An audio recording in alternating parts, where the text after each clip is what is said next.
If we bifurcate further, talk about electricity or petroleum, this chart here, I've been giving this presentation now for about 5 years, and it seems like every few months I have to update my price per barrel slide. But the absolute numbers and the growth themselves just show astronomical numbers. It's the energy numbers that I think we're most familiar with. It's hard to actually pick up a paper, read news, or watch TV without having an energy discussion. But the one that we think is at least, if not more interesting, is actually water. We focus on energy as being the scarce resource and thinking about the ways in which we have to deal with the scarce resource. There is no doubt that in 10 years, the amount of attention paid to water will exceed that of energy. In the last 100 years, we've had a 3x population increase, and we've had a commensurate 7x increase in water consumption. This market overnight, the bottled water market, from a consumer preference standpoint, evolved to about a $15, $20 billion market in the last 15, 17 years. From an industrial processes standpoint, that was at Cisco, the amount of water consumed in our industrial and high-tech processes alone, our agricultural processes, have led to this kind of exponential increase. And yet, today, 1 in 5 people around the world lack access to safe, irrigable drinking water. We don't think about that sitting here in Palo Alto, but that is a fact, 1 in 5 people. And in the next 25 years, the stressors on this scarce resource are going to only increase and become more of a problem. Advanced materials. We have undergone a renaissance in materials discovery in the last 20 years. We've had more discoveries in the area of material science in the past 2 decades than the prior hundreds of years. And it's a result of the tools that we see in the advanced materials world. I touched on some of those things, and I'll be mentioning them a little later. But these are the areas that lead to the sheer size of the market opportunity within clean tech. I think the most interesting point when we really figured out that this was an area that we wanted to spend as much time and focus and energy in is this third one. And that's really the lack of investment in the sector. It's clear, and I've touched on it, that there has been a lack of focus in the venture sector. But what's more interesting is the lack of focus and investment by the big companies. Again, sitting here in Silicon Valley, we're used to the pace of innovation being defined by Moore's Law. All the startups at the venture firms back in the IT sector and the big companies alike are trying to make obsolete products that came out 18 months ago. That's what defines our pace of innovation. And if you look, the percentage of revenue that's spent on R&D by the major IT companies in the world reflects that drive and pace of innovation. By contrast, if you look at the energy companies of the world, these are all companies that play in an oligopoly where preservation of the status quo has been the mission. You can only look at the past couple of years of big oil profits to understand why changing things is probably not on the highest priority and agenda of these companies. And of course, the percentage of revenue spent in R&D by these companies is 2 orders of magnitude less. And so we haven't seen investment in the startups. We haven't historically seen investments by the big companies. And we haven't seen investment by government. I think the grid is probably the prime example of this. We have about 500,000 miles of bulk transmission here in the U.S. alone.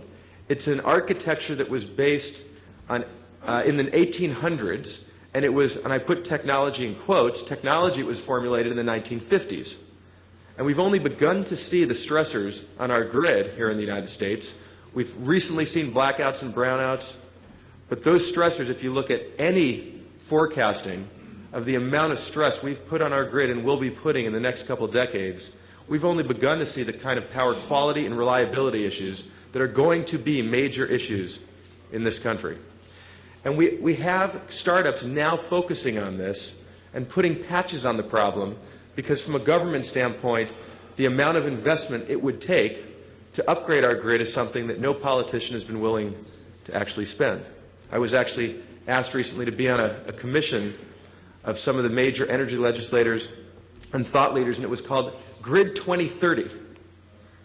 And I went to the first meeting, and I politely, after listening to about a day of discussion, explained that my so-called long-term horizon of my fund is a 10-year horizon.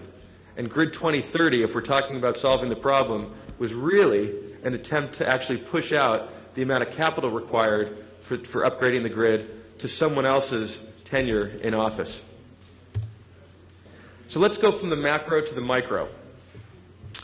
We have seen, Ed touched on it, the explosion of device features and functionality. Our devices have actually innovated in accordance with Moore's Law. We're actually going to see in 2007 television programming on our devices. And as we've had that kind of innovation at the micro level, what we have not seen is any battery innovation. The batteries used to power these devices have essentially remained constant for decades. We've only begun to see this as a problem that the big companies who are innovating and the small companies now we're investing in are recognizing we have what's called the runtime gap. We have a gap between what we'd like to have on our devices and what we have from a power standpoint to actually utilize them. Again, creates a great opportunity for the kinds of startups. We have a nickel-zinc battery chemistry company. We have a micro fuel cell membrane company that's focused on this problem. Let's migrate from the energy to the water side. We think of the U.S. as being one of the modern water infrastructures, and yet the EPA estimates that it will take $1 trillion to upgrade properly the U.S. water infrastructure. There are pipes in this country that were laid when Lincoln was president, and it's causing the kind of deterioration and the kind of transit loss that we're seeing like never before. And of course, back to the budget, we're not spending $1 trillion to upgrade U.S. water infrastructure. We're putting $50 billion patches on it every year, and the problem's only getting worse. Again, creates opportunities for startups. We have a company that's doing a multi-sensory lab on a chip that instead of having humans go out into the field and deal with water quality, we now are utilizing the convergence of information technology, utilizing sensor, wireless, and semiconductor technology applied to a problem that has not seen the light of day of IT innovation ever before. Advanced materials. I mentioned this really has been an area of renaissance, and it is because of the tools. Historically, this was an area of discovery by trial and error. It was a manual, heavy lifting process. And in the past couple decades, what we've seen is really the advent of things that lead to automation of materials discovery. Things like HTE, high-throughput experimentation platforms, which are the analog in the biotech world to drug discovery platforms, have led to an exponential increase in materials discovery. And that is only going to continue, and it's led to the types of nanotech, but more importantly, overall, advanced materials discovery that are leading the charge in this space.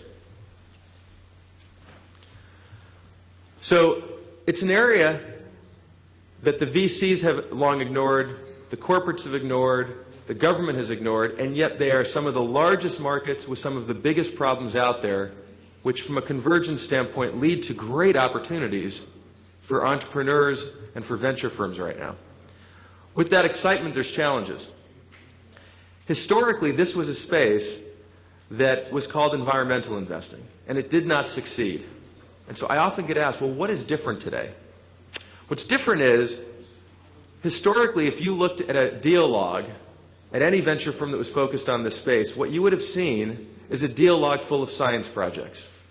And they were science projects typically run by a different kind of management teams than we're all used to in the IT world, in the venture capital world.